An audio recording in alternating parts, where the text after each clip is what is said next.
Good evening, everyone. We are calling the meeting to order at 3:30 p.m. And Clerk Hunt, do we have a quorum? Yes, sir, we do have a quorum. Okay, thank you. We will begin with the Pledge of Allegiance.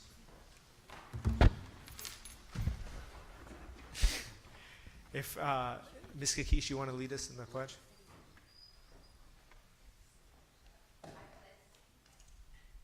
I pledge allegiance to the flag of the United States of America and to the republic for which it stands, one nation, under God, indivisible, with liberty and justice for all.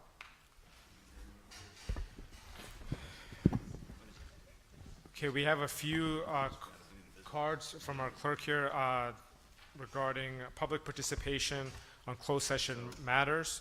So we'll begin that now. Four comments cards. And we will begin with Richard Rice regarding Poly High School lot. Hello, Mr. Rice. You have 3 minutes. Thank you. 3 minutes.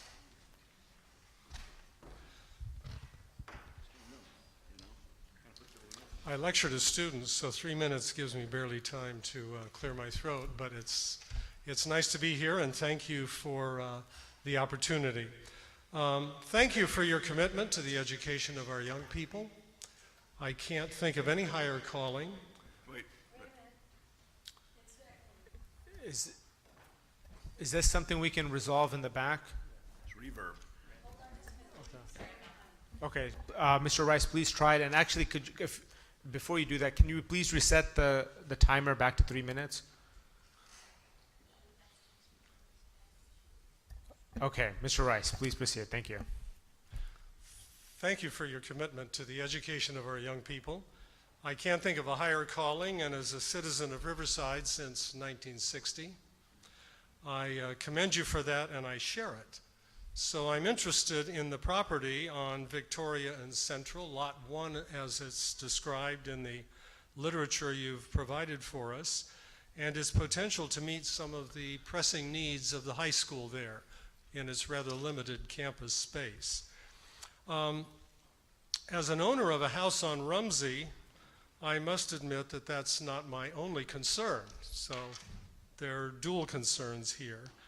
And I'm also concerned about the impact of whatever that property is used for on the surrounding neighborhood. Happily, I think there's a way to address this and meet the needs of the high school and the neighborhood as well. And I would say be sure to retain the property under the ownership of the Riverside School District rather than sell it for some other development. So I hope that that will be a major priority. We can think of several things that it could be used for that would be of benefit to the students, that would also benefit the high school in its rather limited space. Various things could go in there that might relieve some of the congestion in the high school, and we hope you'll consider those. We know you've looked at some opportunities that might be available in the way of providing for athletic facilities. I'm not sure that's the best way to go, but I would say whatever happens, please retain the ownership of the property as you continue to consider the possible ways of using it to the benefit of our students. Thank you very much. Thank you, Mr. Rice. Our next speaker will be Mr. Seth Wilson.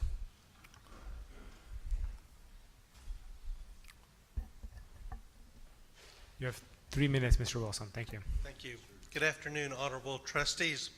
My name's Seth Wilson. I live in Riverside within the RUSD school district and am a member of the Cure Advisory Board and former head of the Riverside Food Systems Alliance. We've participated in this conversation about poly for over a year now, and we'd like to really speak about the benefits of adding an ag component to the proposed project. We've hired architects to develop the Cure alternative that you've had, that I have provided to you in my letter and on the back of the letter. We understand some consideration is being given to selling the parcel or changing the project. First, we urge you to retain this valuable parcel Even if you don't need it now, the board has already recognized its future development potential for Poly. Without condemnation, you have no options for expansion later. Second, this parcel has historically been farmed out, and if development is put off, it could be commercially leased and farmed at a profit in the interim to defray carrying cost. This would also ensure that RUSD regained its gauge water rights at considerable savings. Third, CURE continues to be committed to adding an ag component to the STEM and vocational curriculum at RUSD, and any lease could incorporate provisions for hiring and training students. We hope to continue working with RUSD in developing the best possible options for this project and for all parties concerned. Thank you. Thank you, Mr. Wilson. Our next speaker will be Melissa McKeith, also on the Poly field. Hello, Ms. McKeith. Hi, we how have are 3 you? minutes. Thank you. Well, the word you've heard a lot this afternoon is retain the property. As a resident of Rumsey, I remember when you purchased this property and we were in favor of that. The project has morphed from what originally we thought were going to be playing fields, but I am a believer that through facilitation and dialogue, we could develop a project that accommodated the concerns of Rumsey and also was perhaps more creative in terms of the use of the parcel. As Mr. Wilson said, we did hire the architect to come up with the CURE alternative, which had both ball fields and agriculture, so we've not been opposed to development on that property. And I look forward to working with you on ultimately developing it. If the project proceeds in its current form, it's confusing in some instances because it doesn't really spell out operations, which is a concern of folks. I'd really like to urge once again that the board defer the CEQA process, which is more adversarial, step back, maybe get a facilitator. I used the word mediator the last time, and that may have been the wrong word. I'm not looking at taking the power away from RUSD. I'm just looking at getting somebody in the room to help the residents and the board and the staff come up with the alternatives that are the best use of the measurable money and can be handled there. And I'd like to close with 40 years ago, we had a peace agreement between Egypt and Israel, Anwar Sadat, Menachem Begum. Some of you guys weren't probably born then. And look, it worked. And if that can work in that neighborhood, I'm sure we can come up with a good alternative for the lot in ours. Thank you. Thank you, Ms. McKeith. Our final speaker will be Jennifer Waglin.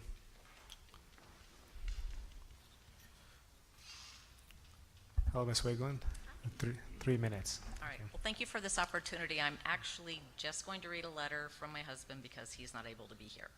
So, dear RUSD board members, I am under the impression that the board may be reconsidering its plan to build ball fields at the corner of Central and Victoria, and that selling the property for development may be a possibility. As one Poly alum, the parent of 3 Poly alums, excuse me, and friend of many Poly alums who share my opinion, I am writing to support the use of the lot as ball fields or alternatively for other RUSD use. I have no personal financial interest as a land broker or possible developer of this property. I am only interested in what is best for my neighborhood, for Poly, and for RUSD. Several years ago, my neighbors were in near unanimous support of the ball fields at this location. I remember the reasons for support. Well-landscaped park-like setting, the proposed residential development by the builder would have generated over 700 car trips daily at the corner, which is already heavily impacted, especially during rush hour. Ball fields would have generated a maximum of 200 during non-rush hour. Noise from homes, including car alarms, home alarms, party noise, loud music, noise from working on cars and driveway, etc. Lights, increased traffic on Rumsey Drive, the prospect of multiple families living in single-family homes, increased crime in the Rumsey neighborhood, the type and frequency of the crimes that are taking place in surrounding neighborhoods. A ball field and a softball complex would provide the best possible buffer between Rumsey homes and any substantial and regular activity nearby. I am under the impression that 3 of the neighbors adjacent to the lot now support high-density residential development to the lot. The rest are strongly opposed. At least 6 neighbors adjacent and not adjacent to the property oppose the residential development. If the board members decide practice ball fields do not represent the highest and best use of the land for poly, I hope the board will remember the reason that the district purchased the land in the first place, to provide the opportunity to build new facilities on its campus and to grow in its constrained footprint. As campus over 50 years old and deteriorating, Poly is unable to serve its current students and student athletes through new facilities without growing beyond its mere 40-acre footprint. If the board decides to pursue ball fields, I hope it will have the If the board decides not to pursue the ball fields, I hope it will have the foresight to retain the land for future Poly district use. In the interim, the field might be able to be used to serve the district in an agricultural program, providing students a hands-on opportunity to understand California agriculture, including the important role of agriculture in the history and growth of Riverside. Additionally, a Poly District Ag program at this site would allow students to study agriculture, sustainability's best practice, sell farm-to-table products to restaurants in Riverside, serving the dual purpose of teaching sustainability and business management. Mrs. Whalen, is it almost finished? Yes, it is. Okay. As a taxpayer, I believe keeping control of the 10-acre site is in the best interest of the RUSD. To sell at this time would be, in my opinion, penny-wise, pound-foolish, and either its board or future members would regret not owning the land to serve future generations of RUSD students. As they say, they don't make land anymore. I appreciate your consideration of this matter, Ted Weglin. Thank you, Ms. Whalen. And I also have a letter that my other neighbors have agreed to, and I made a copy for all of you. And then may I submit this? Yes, please give that to our executive assistant, Beth Martin. Thank you. That is the conclusion of our public participation on closed session matters. We are adjourning closed session now at 3:42 p.m.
really can go to college.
Wonderful job putting it on.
Check. Test 1 2.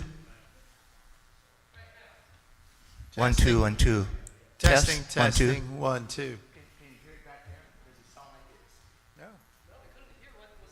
You shouldn't be getting our program out. 1 2. Check. Therefore, you shouldn't. We should never hear your. Yeah, so It should what I, never be sent there. That should just go straight out to the. yeah, I just made the live broadcast. It's audio live right now. So whoever is watching online is hearing us. When, okay, so I'm not back there, and Uh-huh. I'm not familiar with your equipment. When the problem occurred, something was active in there, or something was on. I didn't change anything. It just kind of stopped. What did you do to stop the problem? I cut your amp. Huh. It's almost as if it's program out, but we're not hearing it. No, I think it's just the laptop's out. So when Jason had brought the new rack unit in, maybe he didn't terminate. Let me go play the level. But it's not doing the loop, so I don't know what happened. Right, but let me play the laptop. Well, the laptop wasn't playing when it happened earlier. So I can't say what happened. Let me make sure the amp's up. Okay.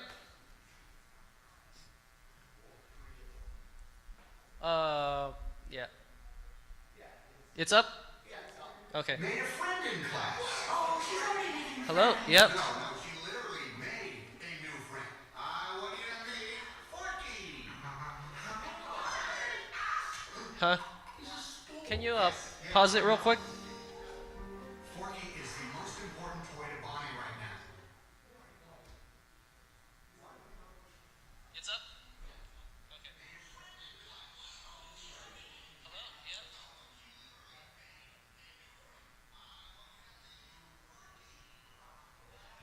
Hello?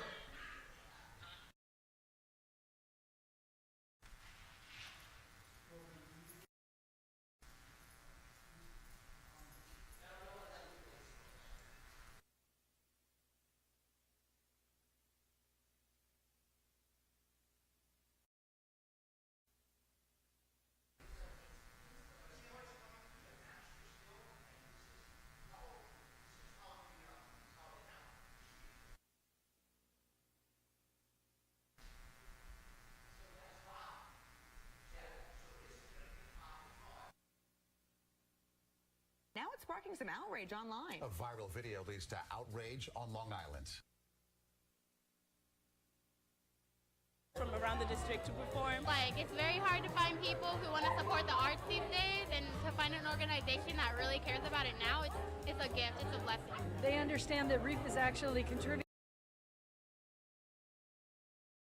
to performers. Because of that funding we have, we're able to do all this stuff. We're able to make these videos, able to get our passion. It's very impactful to have somewhere to go on a constant basis. It's not just about playing, and it's not just about being good, but it's also about connecting as a group and as friends. Just hanging out with each other, spending literally every day after school rehearsing. I really think without REAP, it wouldn't be possible. It's like the backbone of what we're doing. We did it at school, and now we have succeeded to perform one solo. It's very nerve-wracking, kind of, but I'm excited because you get to perform in front of all my family and friends. Yeah, it's awesome. I got out to practice, so I was like, what the heck?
1, 2, 1, 2.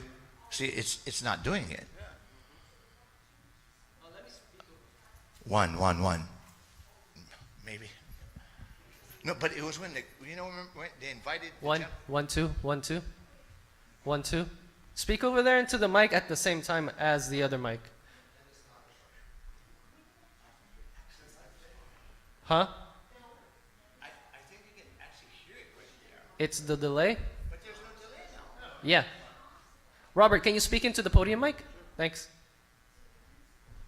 So, Testing, one, hello, two, 1, three. 2, Yeah, 3, we 1. can Nope, argue there's- with each other all day Yeah, long. it's not delaying or anything, and everything is alive right now.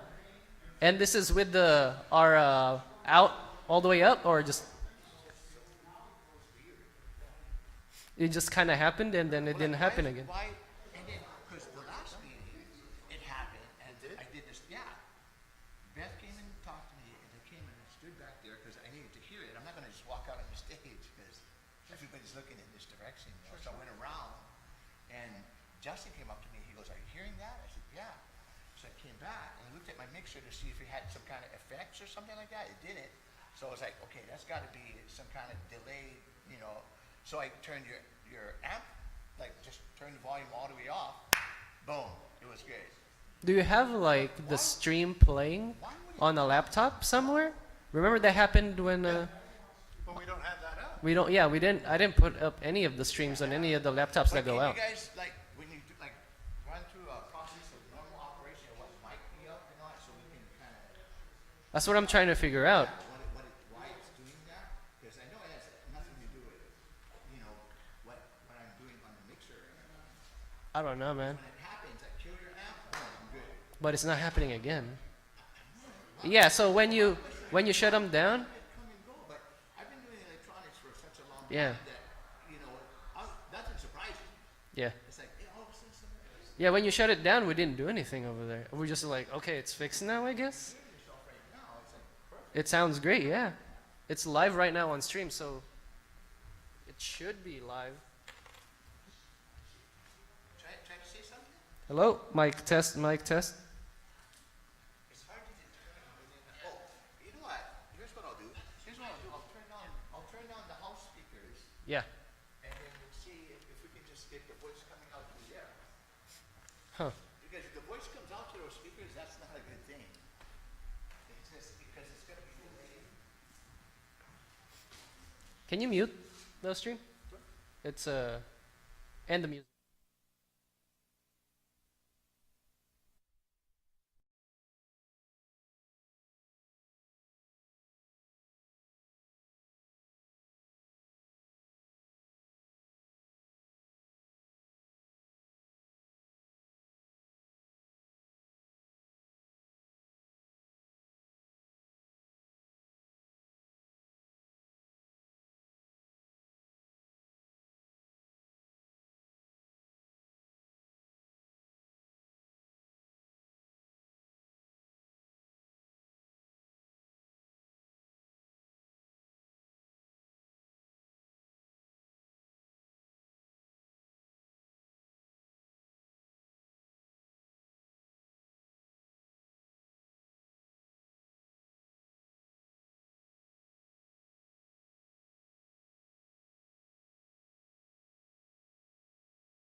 Testing, testing, 1, 2, 3, testing, testing, testing. 1, 2, 3.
Good evening, everyone.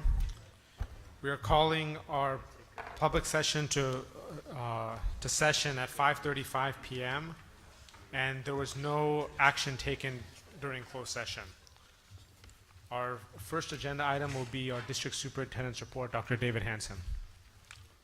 Thank you, President Fruit, and welcome to our guests in the audience today. Just a school board, just a few items. I'll be brief, not a lot, but remember the next week, March the 25th through the 29th, is our spring recess. All kids and schools will be closed. Several staff members at the central office and some of the satellite offices will be working with their staffs throughout the week. And then I'm pleased to announce that RUSD has been selected to receive the California's Together prestigious Multiple Pathway to Biliteracy Recognition Award. And it's for our long history of valuing biliteracy and multilingualism. And the recognition ceremony is going to take place at the 2019 CABE conference, which is Friday, March the 22nd. And we're very, very excited that recognition will happen at the Long Beach Convention Center. And then just to remind, something else, it's already that time. I know that we just got America on the board, but currently we are soliciting for student board members for next school year already. Applications have gone out. Student interviews are going to take place on April the 16th, and the students will be selected and notified by April the 19th, and we'll be able to bring them to a future board meeting before they recess for the summer. And then last, our next regular scheduled board meeting will be that Tuesday, April the 9th, back here in this room. And we have a few things going on in the month of April. 4 different times we'll be together as a school board, and I've shared that with you, and so we'll be back on April the 9th. And that concludes my report. Thank you. Thank you, Dr. Hansen. We will move to public input. We have one request right now from Greg Kund, if you'd like to. This is regarding a second Poly High School gymnasium. Actually, Mr. Kund, you have 3 minutes. Thank you. And I just want to remind everybody that because this item is not posted on our agenda, our board cannot comment on it. We can only ask clarifying questions. Thank you. Thank you. Distinguished board members and Dr. Hansen, good evening. My name is Greg Kund, and I represent 2 generations of Poly High School graduates, and I have a key point of concern regarding the gymnasium at Poly High School. Basically, the gym is undersized for the number of students that are currently on campus. The gymnasium is the hub for all school activities, and the current capacity is about 790 people. So whenever there are assemblies, the school has to have 3 separate events during the day to accommodate all of the students. Big athletic events can easily fill the venue beyond capacity, which could become a safety issue. The number of programs that utilize this single gym has pushed participant times from 6 a.m. in the morning through 10 p.m. at night throughout the year, and it is used on weekends. As a parent who had children at the school, I can attest to these schedules.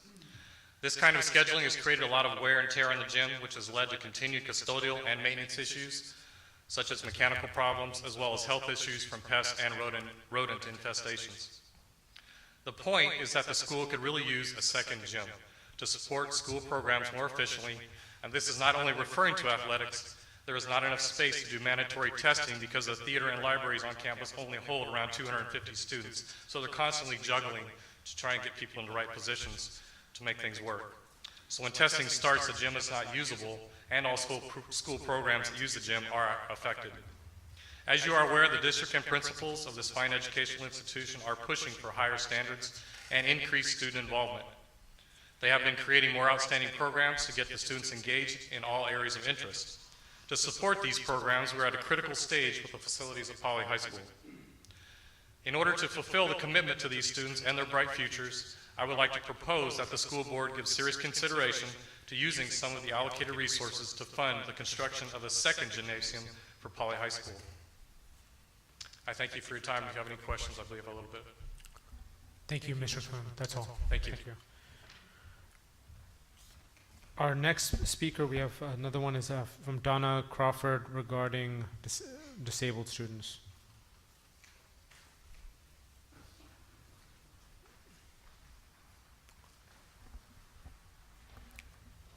Welcome, Ms. Crawford. You have 3 minutes. If you can please, yeah. Thank you. I would like to first say Good evening to the board. My name is Donna Crawford. I'm a parent of 4 children. I call them the Fantastic Four. My children have challenges, and I'm their advocate. So being the voice on tonight, there are 3 laws that I've read that protect my children are the ADA, which is American with a Disability Act, individuals with disabilities, the Educational Act, which is the ADA, and the Section 504 Rehabilitation Act.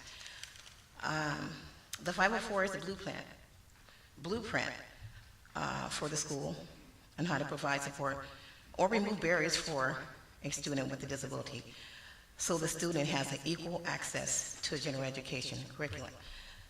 So I'm concerned as a parent. I have 4 kids that are in your district, love your district, but I'm really concerned about having the actual support. I'm being told, well, there's no funds, or you don't want the stigma, but my thing is, my kids, in order to further their education, they have to have the support. So I'm just looking forward, because I have been reaching out, and I've never been able to speak to the superintendent or any higher ups. So once again, my name is Donna Crawford. I thank you for your time, and I'm looking forward to hearing from someone from the board. Thank you. Thank you, Ms. Crawford. Our staff will follow up with you. This concludes the public input portion of our agenda. We will now proceed to the consent calendar. Ms. Delgado. Thank you, President Farouk. Motion to pull item 7 off the consent calendar and vote on items 1 through 6. Seconded by Trustee Hunt. Please vote. Motion carries. We entertain a motion on item number 7.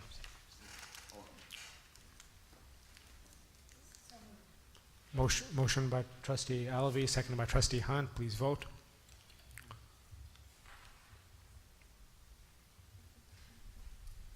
Okay. Motion carries. We will now proceed to board member comments. We'll start with Trustee Hunt.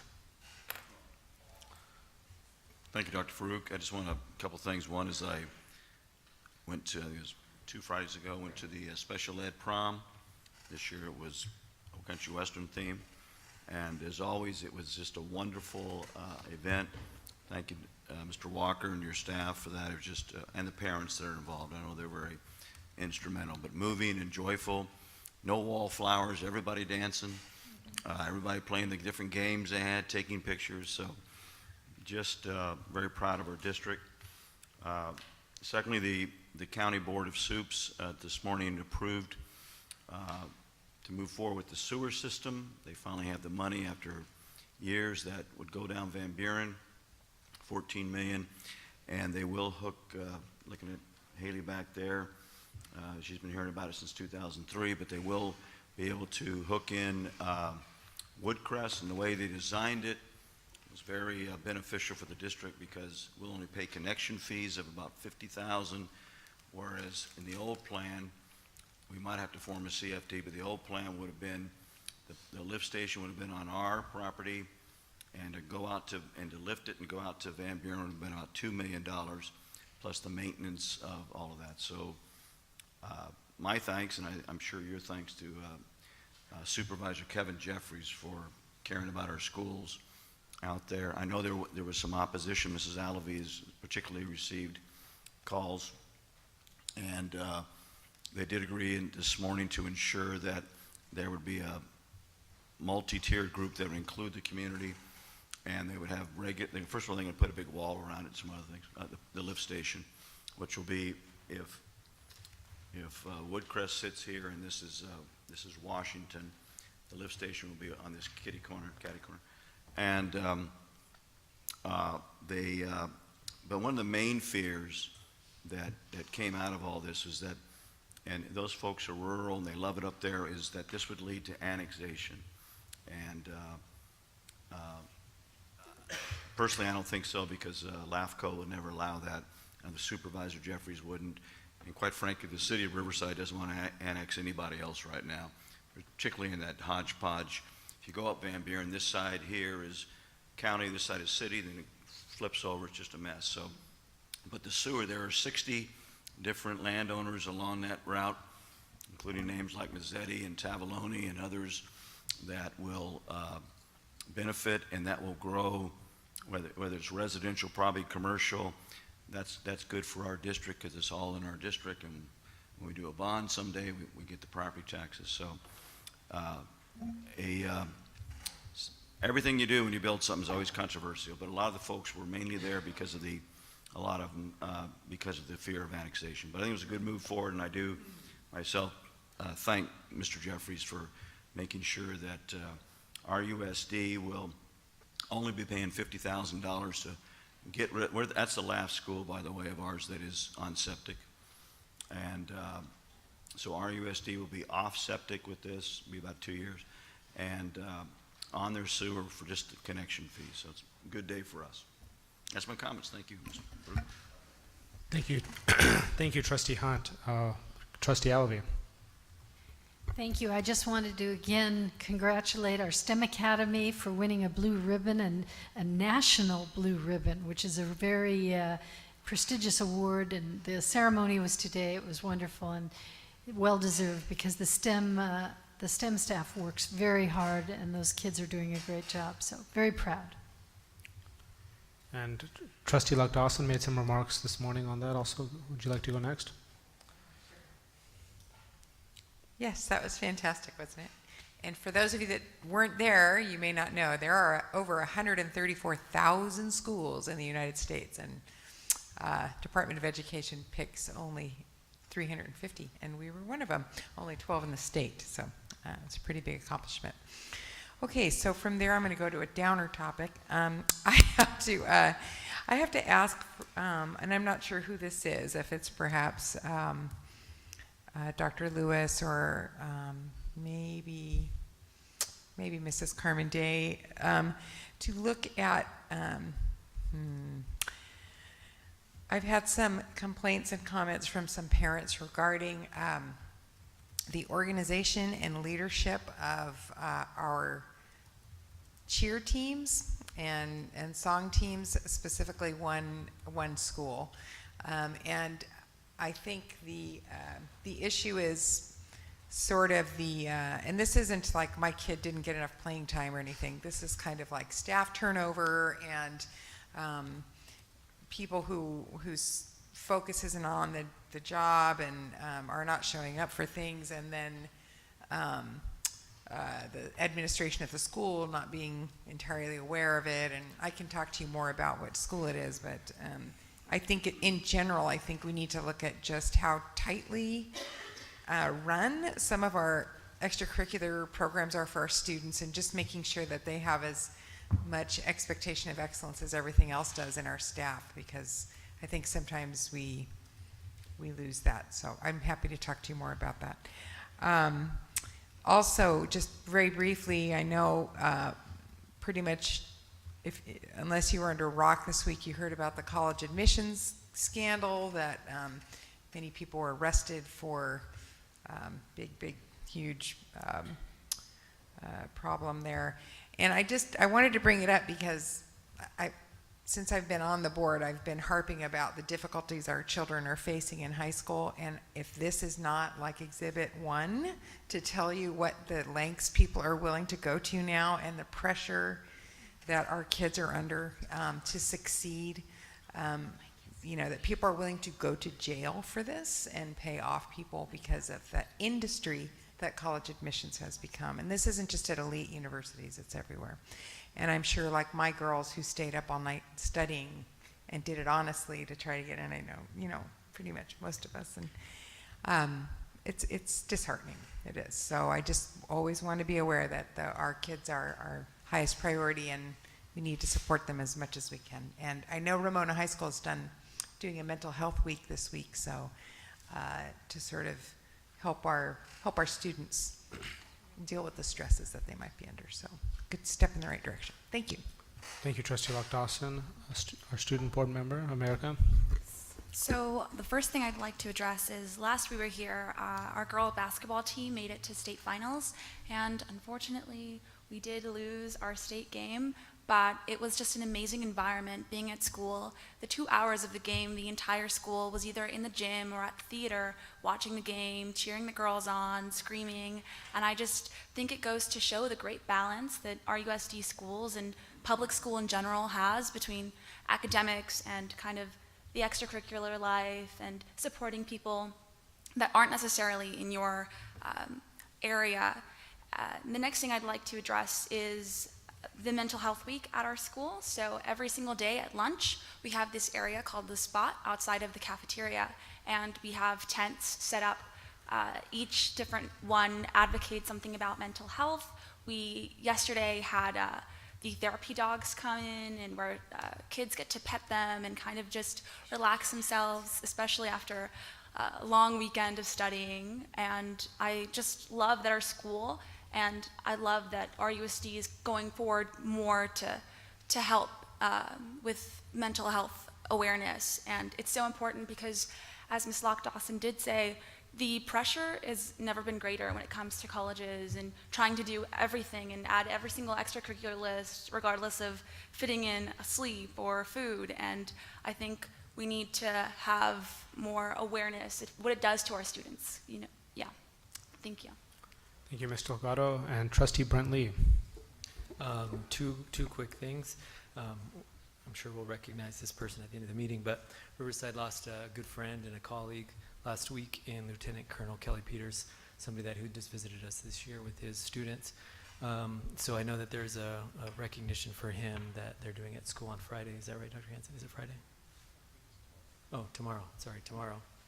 So he was such a, I think, a supportive person of his program in his school.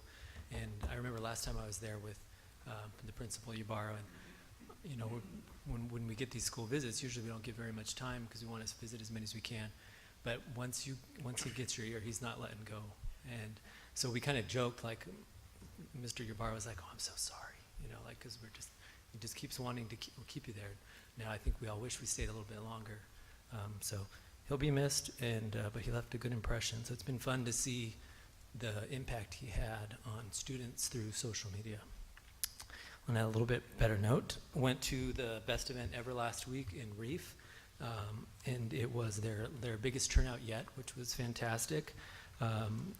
Mr. Gallagher at Ramona doesn't need to worry about being replaced as a band director anytime soon. For those of you there, they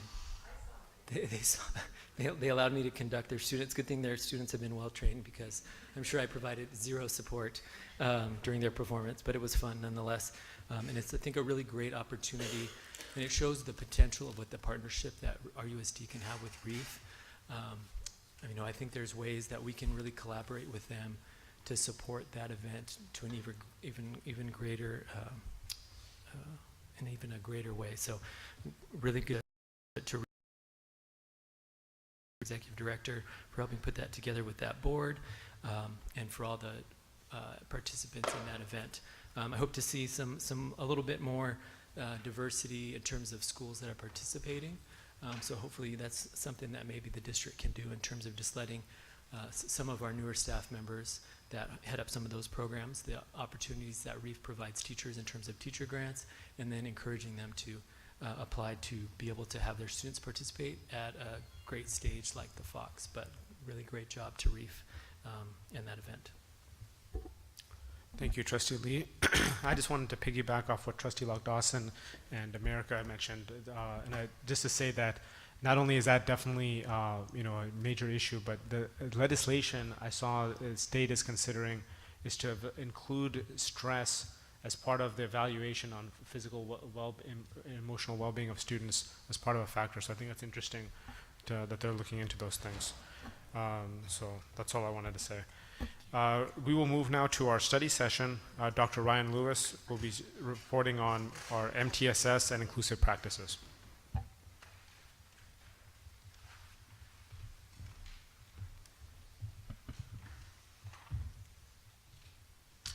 Good evening, Dr. Farouk, Dr. Hansen, board members. Tonight, you're going to see a presentation by Mrs. Frausto with some support from special education. You'll see that they're here. And it is such an exciting time for our district. We are going to be talking about multi-tier system of support. And this can tend to get a little jargon heavy, so I'm going to attempt to break it down to build some context before we get started. What tonight is about is the work we're doing. When we say all students, we mean all 42,000 from TK to high school. That what do we provide when students struggle? That can be social emotional that we've talked about. That can be academic. That can be many different different ways that presents to students. But what it is about is a system-wide approach throughout our district. You're going to see a presentation that's just at the beginning, but really want to get your input in making sure the rollout plan and what we're hitting and the direction we're headed is the direction the board would like us to go. The other things you'll see is this unity between general education and special education. You've heard it throughout the state, you've heard it through different areas about this word inclusion. And what it's really about is putting the students in the best academic environment so that they can thrive. And what does that look like when students are in those classes? This does not come with easy work. Districts throughout our state and throughout our country are doing this work as well, and we'll need your wisdom and advice as we begin to merge these cultures that in Riverside and other districts for a long time have been separate, and finding ways to bring them together. So tonight, as you look, we're going to talk about finding ways as we roll out, looking at 2021, really looking at implementation, some pilots along the way. It may seem a little on the slower side, so we'd like your input on our timeline. But first, building an understanding that Kirsten's going to talk about is what are tiered systems of support and how does that work for students? And then lastly, as we talk, this will become something that involves both associations, and that we are going to work through because it truly is a cultural shift. You will hear things out at the grocery stores and at the different places that you go. So being able to build that story as a district as we do this work, we felt was important to bring that to you tonight. So that's the guide of the presentation. Any questions before Kirsten gets started? Okay, I'd like to turn it over, and if you have any questions, let us know.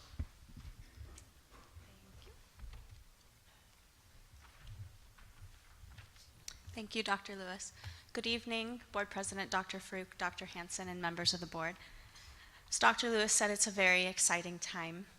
We will be discussing today what we mean when we refer to MTSS and inclusive practices, why this work is so very important for all of our students, and then how we are partnering with the Riverside County Office of Education and our two bargaining units, RCTA and CSEA, on really bringing inclusive practices and experiences for all of our students. In 2016, the state identified the California SUMS Initiative, which stands for the California Scale Up MTSS Statewide Initiative.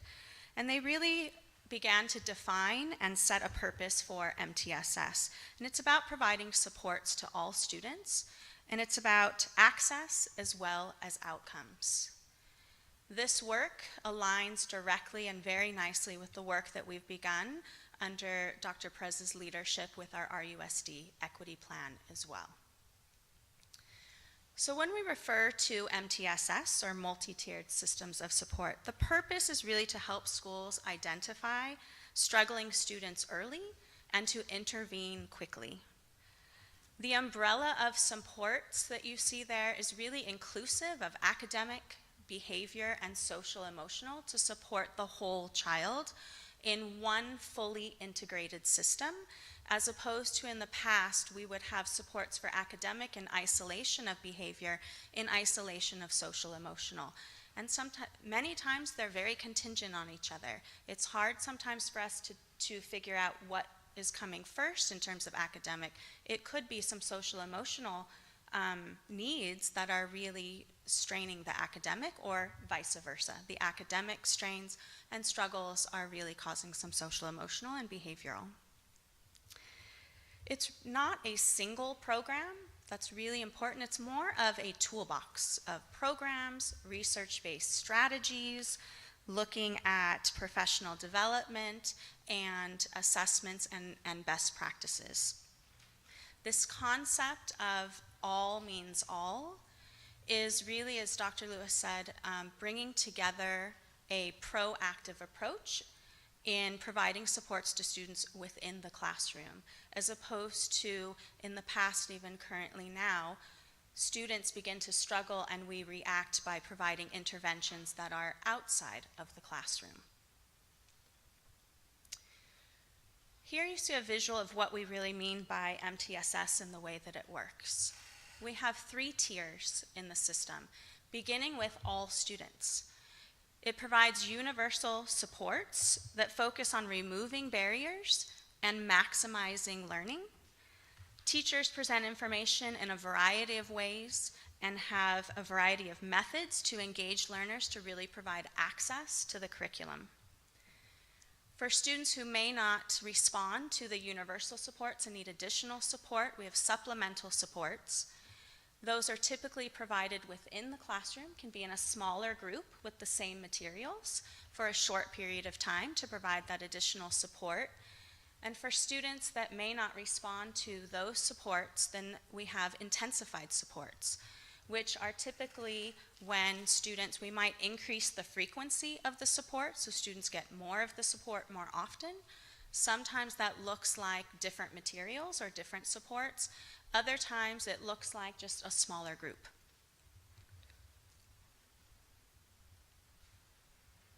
The why this work is so important for us and especially at this time.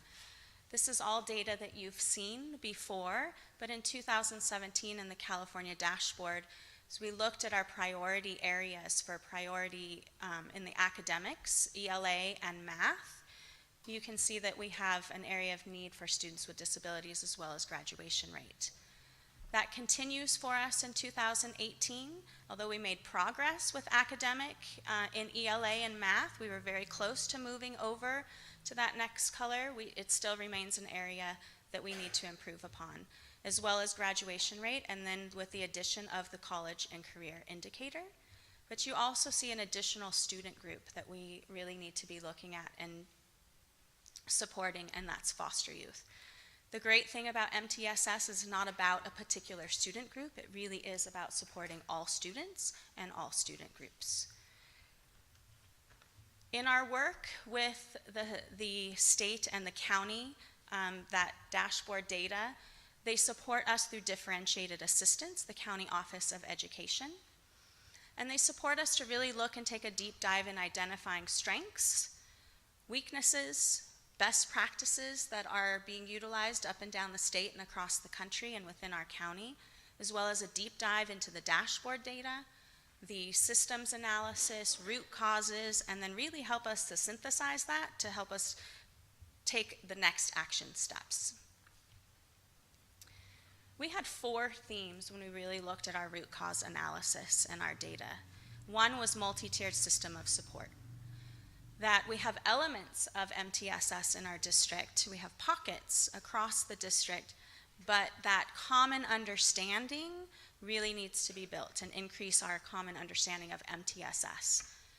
With delivery models, we have limited push-in and inclusive models. We need to really dive deeply into defining the structure for inclusive practices, as well as developing inclusive and revising and reviewing and revising our inclusive policies. In the area of course access, we have evidence-based curriculum, so thank you very much for your commitment to supporting curriculum and instruction with our recent textbook adoptions in math and language arts. Now we need to really focus on expanding access to general education core curriculum for all of our students. And then in the last area, the continuum of support. We have elements of a comprehensive continuum of support, but we need to really look at that continuum in terms of the behavioral supports and services that we're providing.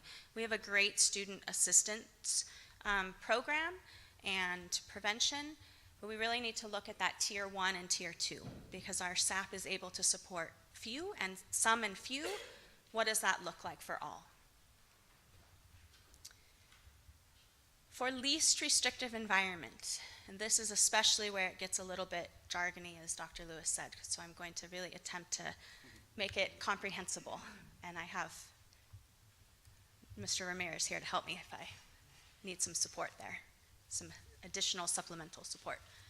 So as we're looking at least restrictive environment, the state measures and has targets for us on least restrictive environment.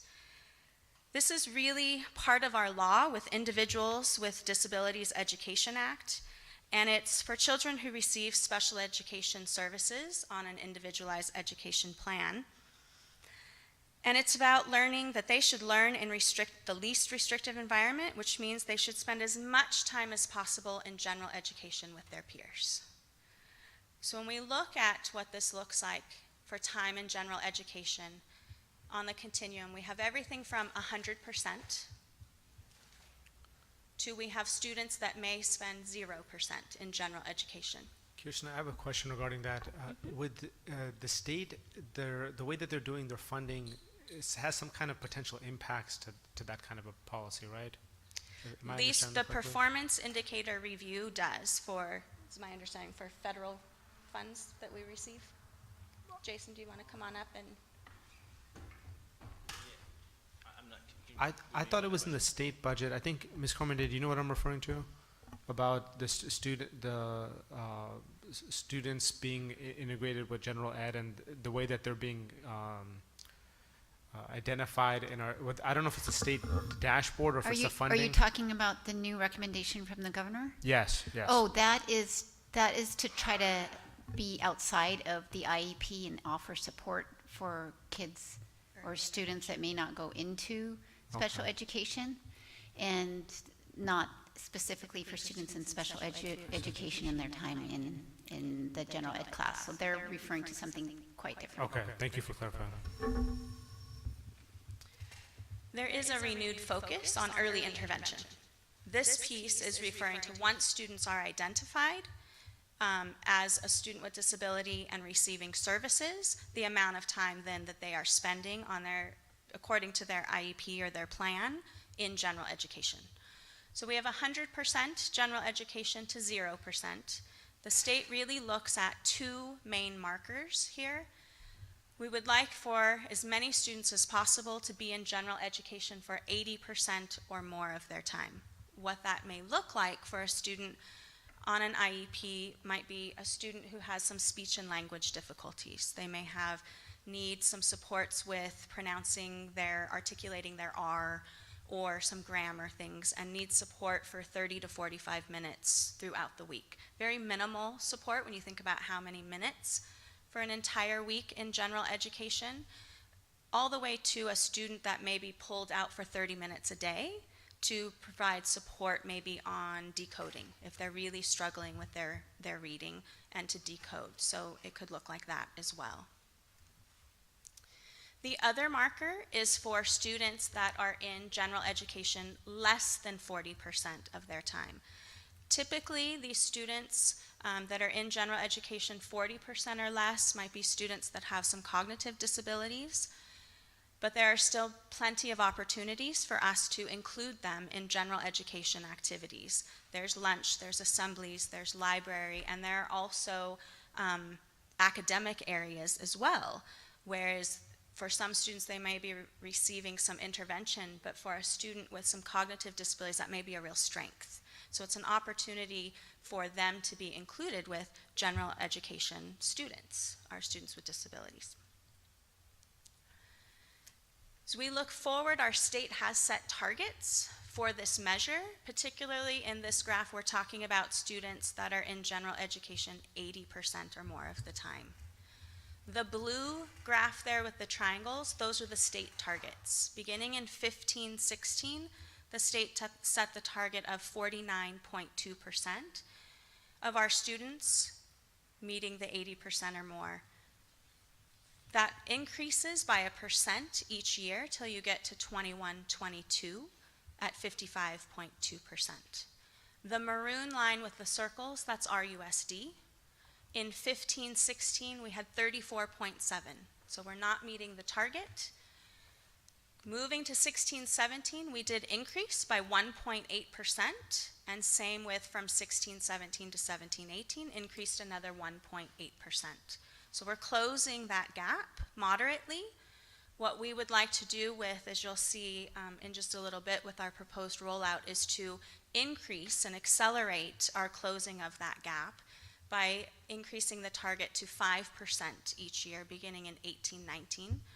So we would jump from 38.3 to 43.3 and then 48.3, so that by 2021 and 21-22 we are meeting and then slightly exceeding the state target. It's robust, but we think we can do it with our plan. In this graph, it simply just shows the numbers of students that would mean. What does it mean to move 5% of our students? So beginning from in 16-17, we moved 132, and in 17-18, 94. We need to look at about 220 students in 18-19 and 19-20, and then 20-21, 263, and 21-22, 175. The numbers fluctuate just a little bit, even though it's a steady 5%, because the numbers of our students fluctuate. And so we took that into account in figuring out what those targets would be. So how we plan to meet these targets? Through differentiated assistance as well as our working group, we've partnered with the County Office of Education as well as our personnel department. We have representatives from school sites, both special education and general education, partners in instruction as well as our special education department, and then RCTA and CSEA as well, to put together a working group. Our goal to eliminate the disparities in inequitable practices and implement inclusive practices and policies directly aligned to the work of our equity plan. We've been meeting very frequently from November through to now, looking and building our own understanding of MTSS and inclusive practices and looking at some different models, and then really focusing on the rollout plan. And we are in the process right now of setting up some visits for this spring to some area districts that are ahead of us that we can learn from, such as Sanger Unified, Fresno Unified, as well as Garden Grove, Valverde, Romoland, some local as well as across the state. And tomorrow, actually, we have an opportunity to hear from an expert from Massachusetts that's coming to the county office. So we're very excited about that. The committee or working group set a goal. The top goal is reflective of the charts that we had, increasing to 58.3 by 21, 22, 23, creating a system of learning and collaboration around inclusive practices and increasing observable inclusive practices in our schools. When we look at inclusive practices, starting at the very top, what that means is really a shift in belief and culture and vision for all of our stakeholders, for our staff, for our students, for our district, for our community. Looking at capitalizing on how we can provide instruction in a more inclusive manner, inclusive learning environments, building on the knowledge of students, looking at inclusion models, and then, of course, ultimately looking at our use of resources, our time and people. We don't have more, but we can use differently as we move forward.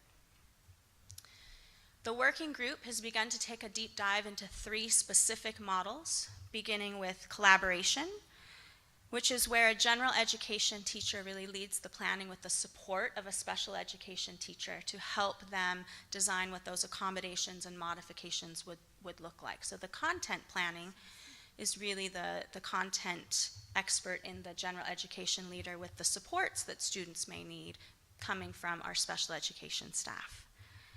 The next model we looked at was co-teaching, where it's very much like its name, general education teacher, special education teacher, co-teaching together within the same environment. There are 6 different models with this because it all depends on what the needs of the learners are and what the needs of the lesson are. And the last model we looked at was learning centers. And this is very similar to what I described before with resource, where a student may come out of the classroom for a short amount of time to work on a very targeted skill that then will help them access the core curriculum within the class. When we began looking and studying these models, our context was really, is it collaboration or co-teaching or learning centers? And what we really began to learn was it's not a matter of or, It's really a matter of and.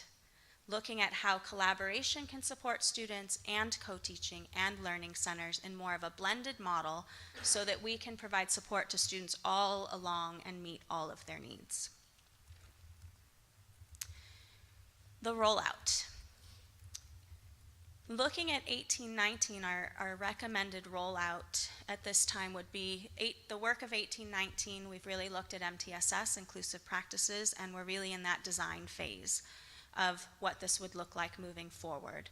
We are also doing, in partnership, special education, an analysis of IEP data to look at, we have students that currently are in general education 78% of the time.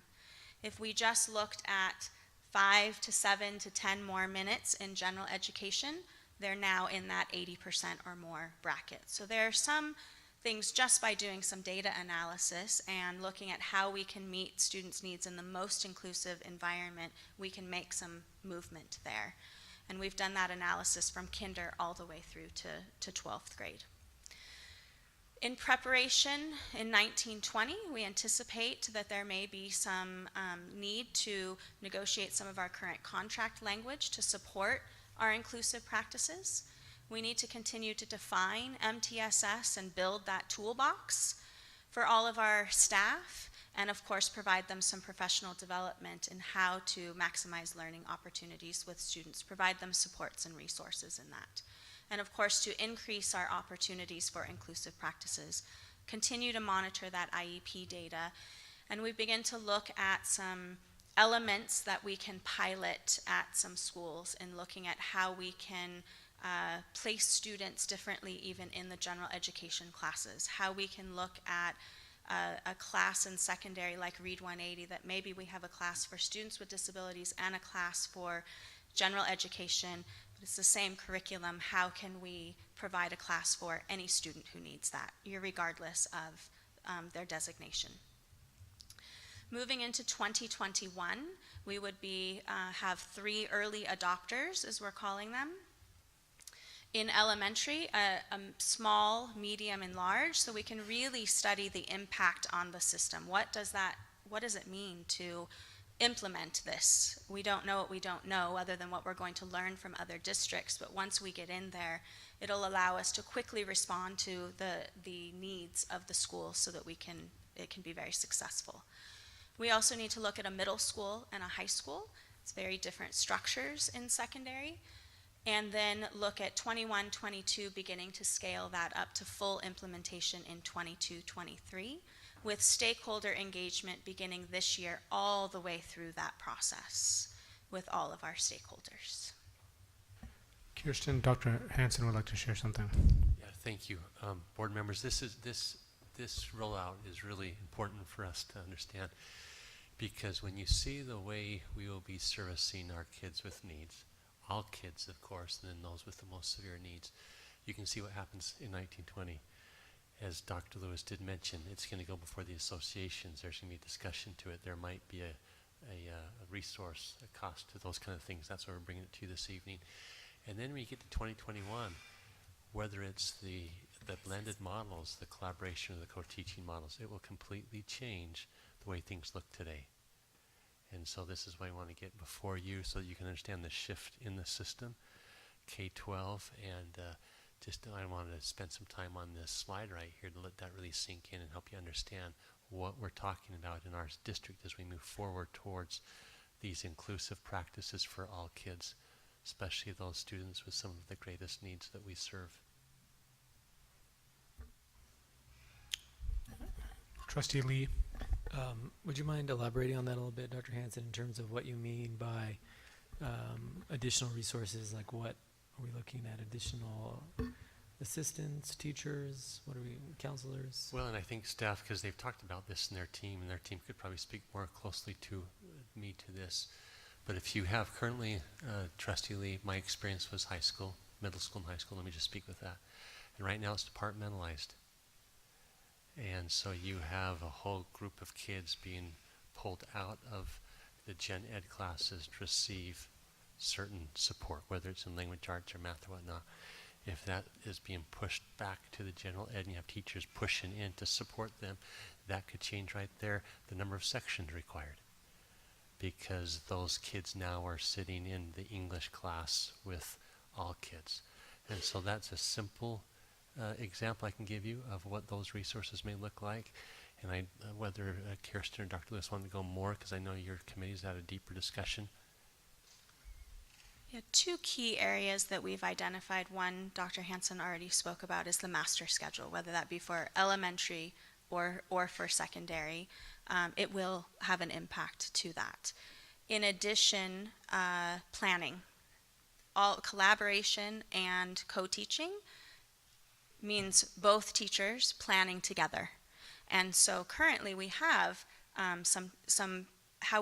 we're looking at how we can leverage some time that we have, but also that may mean additional time for teachers to be able to collaborate together to deliver that seamless approach to students. So we know those two. To what extent, that's really what these visits are going to help us identify in talking to the other districts and kind of what they saw as they are implementing.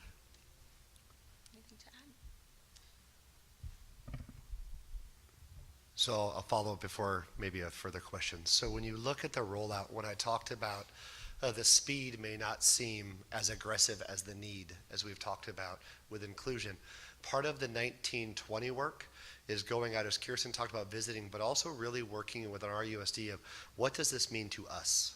So when we talk about a learning center that students can drop in and attend, what is the design, and involving the right people in that design to narrow down what the cost would be. Co-teaching model, you go from one teacher in a classroom to possibly two teachers in the classroom. So that will have additional costs, as Dr. Hansen was alluding to, with sections. So the models, as you look at the rollout plan, we're beginning the skeleton plan, but the real work of design happens 1920 when the rubber meets the road, so to speak, of, okay, what does that mean in our middle schools and high schools and elementary?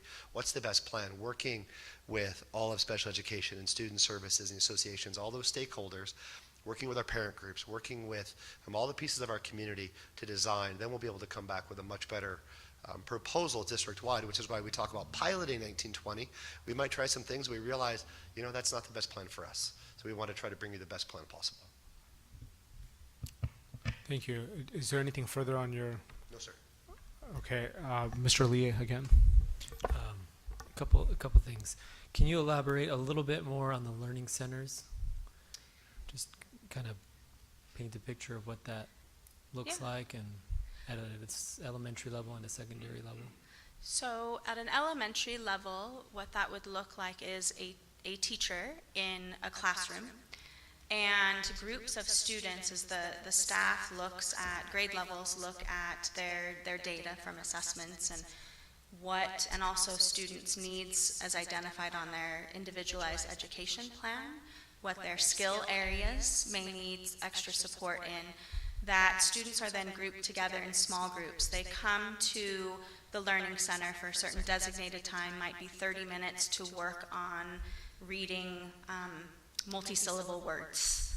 And they get support in that for that 30 minutes, and then they would return back to class. So it's very much determined based on the needs of the students. In an ultimate inclusive model, as we work through, it would not matter if you are a student on an IEP or identified as a student with disability, but any student in the system who has that need would be in that group, which is different than now with our resource program. Only students with disabilities on an individualized education plan would go to a resource room to provide support, unless you're a school that has a general education resource teacher, and then general education and sometimes special ed students with disabilities in that group. But in this model, it wouldn't matter. So any student who had that identified need could get that support. Okay, so like now we have, for students that have difficulty reading at grade level, they have Read 180, right? Mm-hmm. So we'd still have Read 180, or this would be different than Read 180, or? Would depend on the need of the student. In elementary school, this past year, Read 180 was used as a core replacement. As we are moving forward, we are looking to utilize Read 180 as a supplement to core, so that students, it wouldn't be in place of. Oh, thank you. Core replacement being a student would receive all of their English language arts instruction using that Read 180 program. That they're receiving their grade level and standards work, but it is below grade level through that program. So our goal is to, in elementary this next year, and we're working toward that already with our school sites, that we would still use Read 180, but in a model that students are getting their grade level curriculum, and then the program is supporting their reading comprehension and decoding needs on top of that, instead of replacing. So would that lessen the need for Read 180 teachers, or would the Read 180 teacher, if it did, would those Read 180 teachers then be like the Learning Center teachers, or like how does that work? So great question. The answer is it depends. So there are two reasons why it depends. It depends on what the model is and the skills and abilities that we're looking for in the learning lab, and what the design is going to be run with the skills and abilities of the teachers. But the biggest difference that I heard Kirsten talk about when you look at Read 180, we're not sure. The amount of support we know is necessary. We believe it will not be nearly as heavy in Read 180 as it been in the past, because we want our elementary students receiving the Wonders curriculum that we've adopted. So it depends is the answer, but we would think down the road you would need less Read 180 because the needs would be met in core curriculum, and then that would provide additional time to provide other resources and support that may be outside of Read 180 when we consider mathematics or other areas that we have to work on, reading comprehension, etc. Okay. I have a few more questions, but I'm sure my colleagues do too, so I'll come back. Okay, Trustee Alvey. So I'm thinking that this is going to be a new way to teach for a lot of teachers, right? And that a lot of teachers haven't had this experience of co-teaching or sharing, or even having another teacher in the classroom where they're accommodating. And I just wondered, first of all, if you could elaborate on training a little bit for teachers. And second of all, have you thought of adding as a stakeholder all of our teacher training universities, people from those universities? Because if we knew that our teachers and the special ed teachers were getting that information coming in, it would be so much easier. Yes, yes. So training for the teachers, and actually all staff, administrators, counselors, school psychologists, will be very, very important. Beginning with that training for core instruction, how do we support students and design our lessons to provide supports to students in that moment, so that even as co-teaching comes in for supporting the sum, we would be reducing that need. So then you layer on top of that, how do I plan and co-teach with someone else in the room? We do have some schools that are piloting some of that a little bit with some push-in models and going beyond just the teacher being in the classroom to support the one student, but supporting the lesson in the whole class. And we're learning from them that it's the building their comfortability is important, and providing them that safe place and that relationship is important, as well as that opportunity to plan together and build that relationship. The other is, yes, we have, in fact, Dr. Lewis and I recently talked about reaching out to UCR in particular. They are doing some research and things with surveying teachers, general education teachers, to determine if they have the knowledge and the background in order to provide supports to students with disabilities in their classroom. Do they feel supported? That the programs are supporting them and that they're learning. In the past, we've received one class in our teacher preparation program on mainstreaming, and that was it. And so what we're looking to do moving forward with our professional development is embed these supports into, for instance, the TK2 that we're doing coming up to support that implementation. We will have professional development in each of those trainings for our teachers on how to support all students within that core curriculum, even helping them to design lessons. So next year, they'll have their class, they'll have their curriculum. How do you design a lesson to support your current students and help them plan? Dr. Hanson would like to add something. However, Trustee Olivey, and I think this is part of the question, have we started discussions yet with Dean Smith at UCR or CVU to even change the way they're preparing special ed teachers, or someone in those departments as part of your committee from CVU, La Sierra, Cal State? Are they on the task force committee? Not yet, yes, but we have indicated that we want to add them in that stakeholder group going forward. We're in that process of expanding that stakeholder group. Okay, thank you. We'll have America Delgado. So when it comes to your inclusive plan and kind of the 3 different tiers you mentioned, how would you measure what tier a student would fall into? And how would you measure the different threshold to fall into a different tier if necessary? That's a great question. So we do that through what we call progress monitoring. So through the assessments that we provide students, the teachers look at that data to see, are the supports we're providing our students responding? If they aren't, over time, it's not like one test, oh, they're not responding, let's move them to a different group. But we really monitor that data. And over time, if they're not responding with the adjustments in the whole group lessons, then we would look at the teachers meet together and determine we need to provide additional supports for this student based on what their need is. And we continue to monitor all the way through. So students then, as they're responding, we can release those supports as well. And one more question. When it comes to the social and emotional aspect and the behavioral support, when it comes to all those different tiers as well, how would you implement that in, for example, foster youth students or a student who's simply struggling and it's affecting their academic career? Mm-hmm.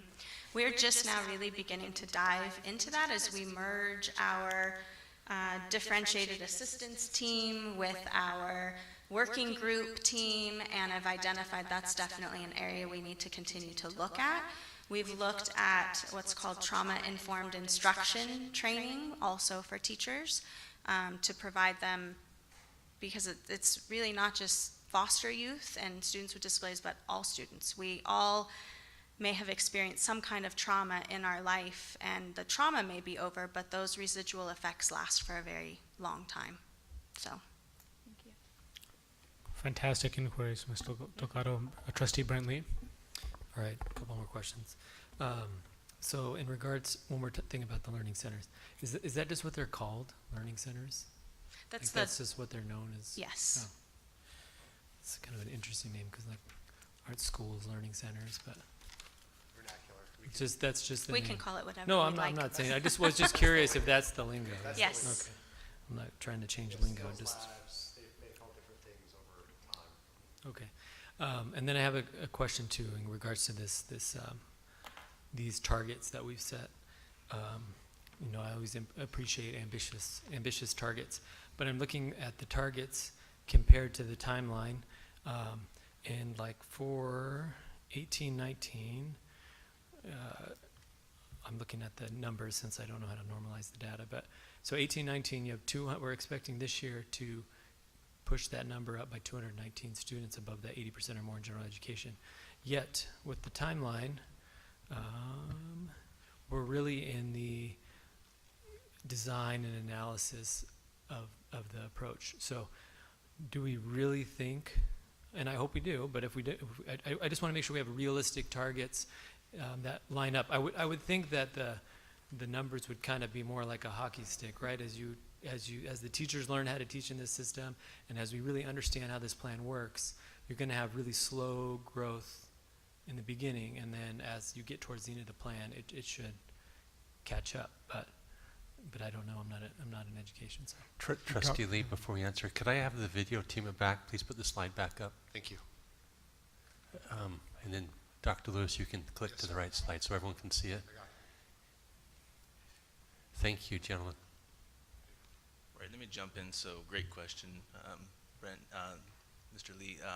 So for our 18-19 data, when we look at, we really want to analyze what we currently have. So we have those students who are very, very close to meeting the target already. So our goal is to provide the school sites their own data and really have them analyze them and coach them with it to capture those students that are very close and go and bump them up. So, I mean, you look at 200 students across 50 schools, 4 students per school is a doable target. And then the next year. So I think one of the other keys too that I may have Jason speak to is as each year, understanding the numbers do seem large, but the nuance of what moves students, Kirsten spoke to it earlier, when you look at percentages in school, and I'll just use, and Jason jump in if I go awry here, but if we just say that a school day has roughly 300 minutes, it's simply mathematical to say 80% of that, they need to be in the general education classroom or environment, and that's determined in many ways, 240 minutes or more.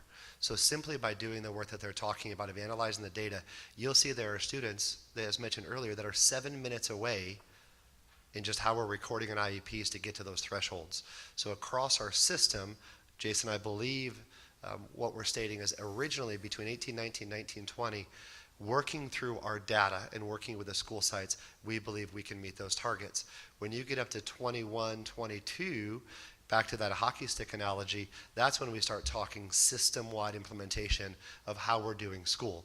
So when we talked about the learning lab, there are resource rooms now that only special education students can go to. Well, likewise, we have Read 180 classes at the high school level that are only for special education students. So those are seen as special education times. But it's the same curriculum that non-special education students in Read 180 are receiving. So what our secondary schools are working on, if we have students that have that need, we're going to offer a Read 180 class for all students who are needing that with support. And that's how we begin to be much more systematic and structured about how we offer programs to meet those targets. And we believe across 50 schools, we can meet the aggressive numbers that we have talked about. And they are aggressive, but something that we believe is able to be done. Anything you want to add to that? I just have Ms. I just wanted to add something to that because the hockey stick comment is really warranted because if you think about what they're talking about at the very beginning, it's adjusting some of our practices, but I'm not exactly sure that 7 minutes is going to change the impact on student learning, like the implementation of the centers. And so one thing that we did talk about as a staff is to really maybe be a little more aggressive on the pilots so that we can get an idea earlier exactly how we can impact the learning. But what you hear about in the first 2 years is primarily slight adjustments that are going to put kids over the marker and raise up our data. But as far as the student learning, which is super crucial as well, that doesn't happen until we really implement the program elements. I just wanted to make sure that was evident. No, and I thank you for adding that too, because that's one thing. I know that's not in our intent, just to check the box like, hey, all right, they're from 79 to 80. It's about these inclusive practices. So, I mean, I think that's important, especially for our parents in special that have students that are in special education. That hey, we're not just trying to check the box. You know, we want to make sure that we're providing an experience that encourages inclusivity and allows their student to participate in the more general population. I just have a couple of questions. So going back to that slide regarding our ambitious goals of expanding the inclusivity and everything, I just was curious, what do we attribute in the initial, why there's such a big disparity between the state and us? Is it because we intentionally felt that having a more specialized engagement was better than doing the inclusive practices, or is it something? I'm just curious to see what's the reason for the shift now, and why did we do things the way we did before? All of these numbers are based on individual education plans for students. So you have IEP teams making these decisions, and they're feeling the students need to be pulled back for that additional support and a higher level of support. So now we just got to shift that thinking now to how do we support them in the general education setting. So changing from previous thinking of pulling them out to help them to leaving them in and helping them in the general ed setting. Ms. Carmen Day. I'm really passionate about this topic. So go back to the slide that has our color grid on it, and I think this speaks volumes to a response. Again, it's about the student learning. So we've had a system, but there's strong evidence that the system isn't exactly what we need to have in place for our students to learn in these student groups to their highest potential.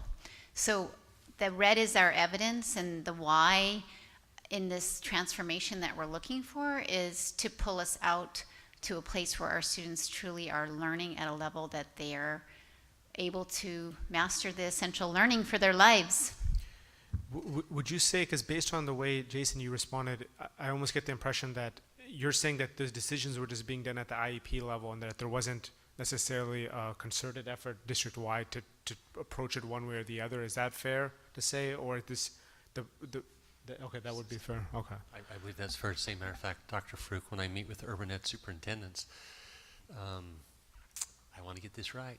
Santa Ana Unified has been doing this for 6 years, and they're all inclusion. Long Beach, who the special ed team and I are going to go visit on April the 1st, are about where we're at. We need to move, and so up and down the state, it's been clear now with the new dashboard and the new standards. All districts now are in a situation where we need to move forward. We can no longer hold back, and how Santa Ana got out 6 years ahead of us or ahead of others, don't know, but you find that up and down the state right now. So it's a system shift, not the individual school, but district-wide, and what gets measured and talked about and from the top down tends to get done. And so now that's why you see more districts are getting done, because it's starting from the top down. And where are we relative to the county-wide schools? Are they closer to where we are at or where the state is at? And if you don't know, you don't need to have the answer right now. My guess would be, because there's 23 districts in the county, and in one of the recent meetings I had with Dr. White, I think it's over half the districts right now that are under differentiated assistance because of special ed. It might be closer to 80%. So I think in the whole county, Dr. Farouk, we're struggling, and we need to move forward. And under Dr. White's leadership, this has been a topic even in our superintendent meetings at the county. So we have improvement to do in this county. I can say that anecdotally during classroom visits that sometimes you can't even tell that there has been an inclusionary practice, that it's not just general ed students, and you can tangibly see the difference and the engagement level. So I think that's fantastic. My last question is regarding the CAC and special ed parents in general.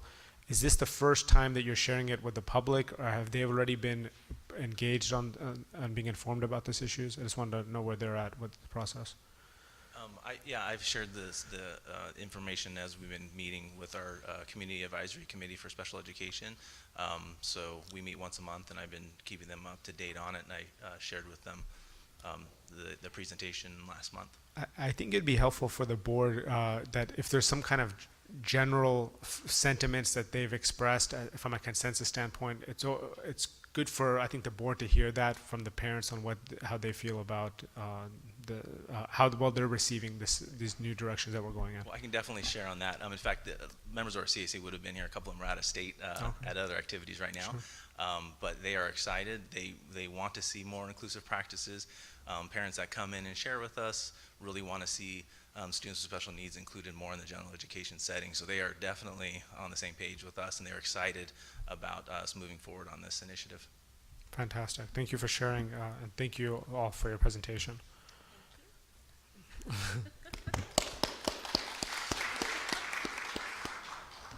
The last item on our agenda is a report on NGSS, Next Generation Science Standards. Dr. Ryan Lewis. Our team has been busy, as we always are. We love our jobs. Thank you. So we're shifting gears, but not totally. So Mr. Lee, to your point, this fits directly in what we're going to talk about with science.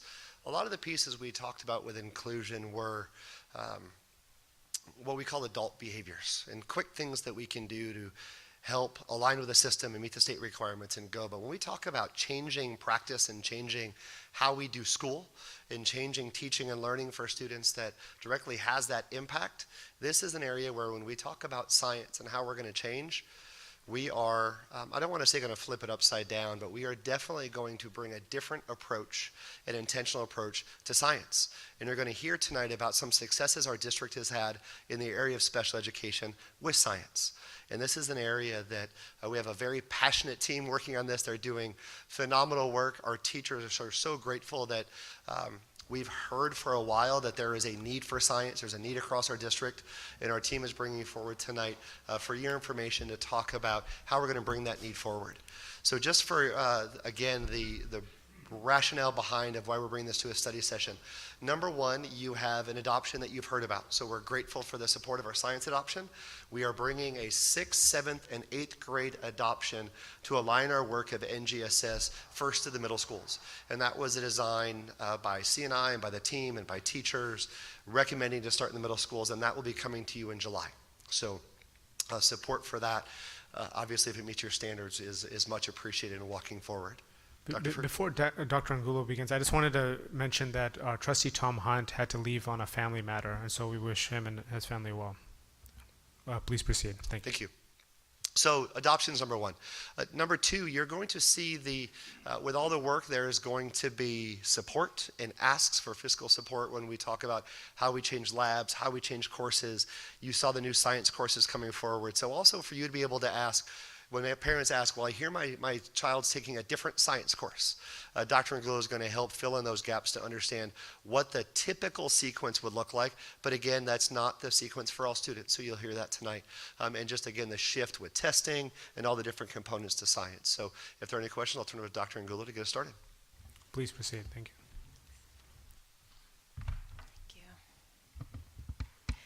Good evening, Dr. Farouk, Dr. Hansen, members of the board. So just as Dr. Lewis said, tonight we're going to be providing an overview of the next generation science standards and where we're at with our implementation process, which includes the adoption for 6 through 8 science materials. But to give you some background on NGSS first, the last time science standards were adopted was in 1997, and since that time there's been lots of advances in science and technology and we have gained a better understanding of how students learn science. So as a result of that, that's why 26 states led the development of the NGSS, the Next Generation Science Standards, establishing the TK-12 performance expectations across the board.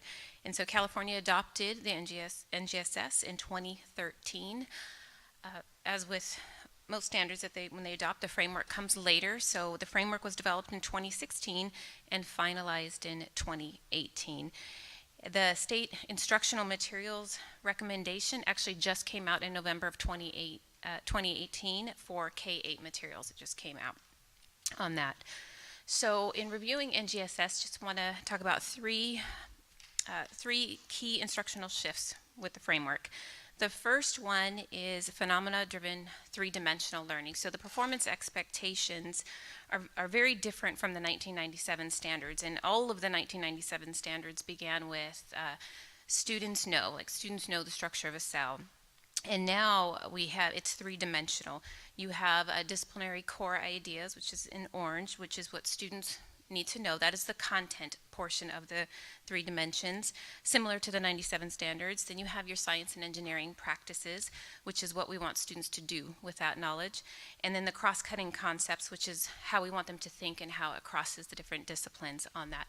How it is laid out, and I know this is going to be very difficult to read, but it's just to show you how one performance expectation is laid out. And so at the top, you can see that that's the performance expectation that integrates all 3 dimensions into one sentence and then breaks down what the SEPs and the DCIs and the CCs are, the cross-cutting concepts, disciplinary core ideas, and the science and engineering practices. Another is another diagram to show the same thing, probably easier to see. So this breaks down on the SEPs. Again, what do we want students to know? The disciplinary core ideas. Right here, what do we want students to know? And then science and engineering practices, what do we want students to do with that? And the cross-cutting concepts, how we want students to think and how it crosses the 3 domains of science. The second key instructional shift for NGSS is coherence across the curriculum. So the learning from K all the way to high school, builds on itself from year to year and integrates the other parts of the curriculum, which we'll talk about in a little bit. But it's a developmental progression, and things do circle back. So, for example, earthquakes are talked about in 4th grade, 8th grade physics, and at different levels and with different cross-cutting concepts as they proceed. The third key instructional shift is it tries to keep the performance expectations and the work around that relevant to local communities and student interest. So the California framework lays it out and recommends that the material and the 3 dimensions be taught phenomena-based. So every instructional segment's based on a phenomena, and they tried to tie it to a local phenomenon, something that students would be exposed to.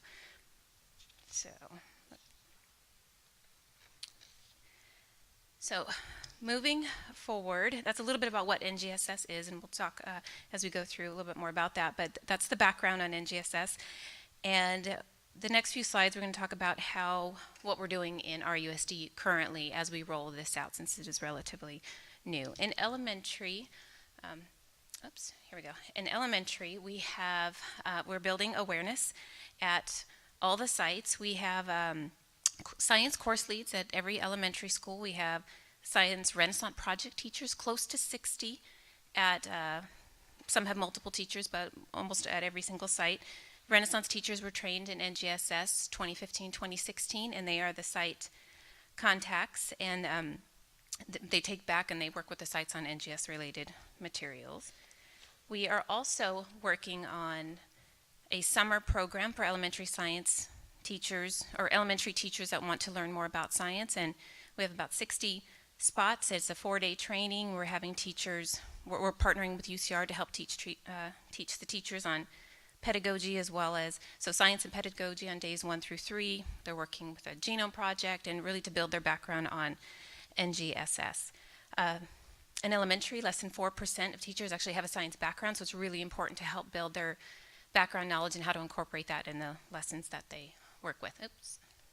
Middle school, lots of things happening in middle school. We have implemented the state-preferred integrated model for 7th and 8th grade for those courses, and we are proceeding with our middle school materials adoption, which you're hearing about now. It's 6 through 8. The framework is actually K-5, 6, 8, and then we have a 3-course model, which we'll talk about. So our 6-8 adoption completes that middle school framework. So we have, through the adoption process, we are incorporating 6th grade teachers. We have a selection of 6th grade teachers, as well as 7th and 8th grade teachers from each site. And high school, we are implementing the 3-course model. The framework actually provides options of a 3-course model and a 4-course model. The 3-course model is similar to what we're used to. It's very traditional. You have your biology, your chemistry, your physics, but with earth science being integrated and woven into the 3 components, into the 3 courses. And so what you'll see is biology of the living earth, chemistry of the earth systems, and physics in the universe. And earth science performance expectations are incorporated in those pieces. And let's see here, moving on to the assessment. So this year we are going live with the first operational test for the California Science Test, or the CAST. The test will take place in the following grades. So we'll have 5th grade. It will actually assess 3rd through 5th performance expectations, but it builds on the foundational learning of K through 2. So it really is a K through 5 assessment. We have another assessment in the 8th grade, which it will test 6th through 8th grade performance expectations. 11th grade will be all the performance expectations of all the standards in those particular areas. Now, since this is the first operational test, we probably won't see the results till November or December of the following year, and we may not see a dashboard probably within 2 years, waiting to see a change over time. And in closing, wanted to mention that NGSS the framework is laid out with lots of resources in addition to the instructional segments, the phenomena-based pieces on how to teach. It talks about pedagogy. There's a lot of different ways in which we would teach NGSS and how to do that, but it specifically provides support for making sure we engage all students. And it's just like our prior presentation, it's all students, all standards, and the framework is laid out to provide the instructional approach that's meant to engage all students. And I want to give you an example of this. Jacqueline McIntosh, teacher at Gage, special education science teacher at Gage, was recently nominated for the Educator of the Year for the California League of Middle Schools. And some of the reasons that she was nominated for this is she's been engaging in NGSS and really trying to bring the vision of NGSS and access to science curriculum. Her classroom is very hands-on, kinetic. She uses real-world phenomena in all of her lessons, tries to bring that engaging piece. Front loads and introduce topics, allows students to engage in science discourse. NGSS calls for students to experience science. She frequently takes them outside to be able to gather the knowledge and to gather the plants, to look at them under the microscope, for students to be able to engage using NGSS practices. So there's an approach to how we would teach English learners and all student groups here, advanced students, and using an engaging phenomena-based approach. So going through NGSS very, very quickly, I did want to let you know that we have our science team here, Ashley Fulmer, Shannon Dadles, and Heather McDonald, have been doing amazing work working with all of our teachers at all of the sites and our course leads, and building a lot of the instructional program for each of the levels and making it accessible to the teachers and building their knowledge on NGSS. So we are here to answer any questions that you may have regarding NGSS as we move forward. Thank you, Dr. Angulo. Dr. Hansen? Yeah, there's just one part I think, and correct me if I'm wrong, please. When we first started taking the Smarter Balance assessments, I just want to remind the board that first year that our kids had them was just a pilot year. The second year, all kids took them, scores were mailed home, but the districts wasn't given any scores as a district or by school. And then the third year, we got all the scores by district. And I think right now, last year was the pilot year for science. This year, all kids take the test, and they will have a score mailed home to them. But we will not have a district or a school site score. That won't happen until next year. So as you're talking to neighbors, or if they're asking, I believe they're going to get scores sent home, but there's not the dashboard. That won't come out until 2020? Probably at least 2 years, could be 2 to 2021. So just realize that it does count. Kids are taking it. Scores are sent home, but we're not getting anything to us by school. Is that correct, Jamie? Yeah, it's operational. It's a live test. This year, students will get the scores, but the dashboard, they say that we'll get the data probably around November, December, but the dashboard will most likely be 2 or 3 years, depending on the results and the status and change piece of that. Thank you. Trustee Brent Lee? Thank you, Dr. Farouk. I have a question on the adoptions. One, I know we've had quite a few adoptions as of late between math and English language arts and all sorts of things. And did we have some consideration to do NGSS adoption previously, but we held off due to the other adoptions that teachers were dealing with? Is that correct? All right. So how do we as we're rolling this out, how are teachers being receptive? I know they probably know that there's a need to adopt these materials, but in terms of just load on them, and especially elementary teachers and maybe middle school teachers? So I'll go first, and Jamie, if I miss anything, I think the first key is it's a balance. So when we look at adopting, we've adopted 3-6 English language arts materials. We've now adopted TK2 English language arts materials. We have a brand new math adoption, TK6. So that has been a load and a balance within teachers. So the reason we started in middle school is you look at science teachers by credential, this separates the math teachers with the math adoption have progressed and learned and they are in their area. This now supports the science area so we don't have overload. We did have a plan with elementary science. We did pause that plan due to the amount of workload put on the teachers at the elementary level. We plan to revisit that and we'll be coming back at future, but that was our attempt to balance that, which is why we started at middle. All right, so then that was going to be my next question. So when do we anticipate a materials adoption for elementary school? That is still in the works because we are comparing that to the other adoptions that we have district-wide that we need. Our team is finalizing that adoption plan that we'd be able to share relatively soon with the board if you'd like. Okay, I would. Thank you, Trustee Lee. America Delgado? When it comes to the high school level of science, and it's only required for students to take 2 years of high school, but you're implementing a 3-year level system, how does that work? So the state recommends a 3-year course model. We have a 2-year high school graduation requirement. A through G is 2 years, 3 years recommended. We are not changing the recommendation on what students have to take. They've always recommended 3 years, and the assessments actually would incorporate all of that. But our new CAST is not just about content. It is on the science and engineering practices, to be able, the ability to be able to implement science. So it's not all about content. So if you're a student that did biology, chemistry, and went to another AP class that maybe you didn't get all of the earth components, that student's probably going to still be okay. You might miss some of the content pieces, but it's a 3-dimensional test that's going to show your ability to apply the science too. So it's not just dependent on the content. Got it, thank you. I just have 2 quick questions. So is there a similar guide for parents like we have with the math adoption? Does that apply to NGSS? With the materials that we will adopt. Right. We've narrowed it down to 2, and as far as the parent resources, we have right now narrowed it down to Amplify and to FOSS, and I can't speak to see if we have a parent. I don't know if we'd be able to speak to if we have a parent resource similar to our math. Is that what Yeah, similar to comparable to the math one. Yeah, if it's not part of the materials that we have, which we're looking, and the teachers are piloting both, and they have a lens, things to look for, which is resources for parents, for families, as well as supports for English learners. So that's part of the lens as they are analyzing both sets, and they just narrowed it down to the 2. So we'll be looking at that, and if there are any gaps, we can certainly bridge that.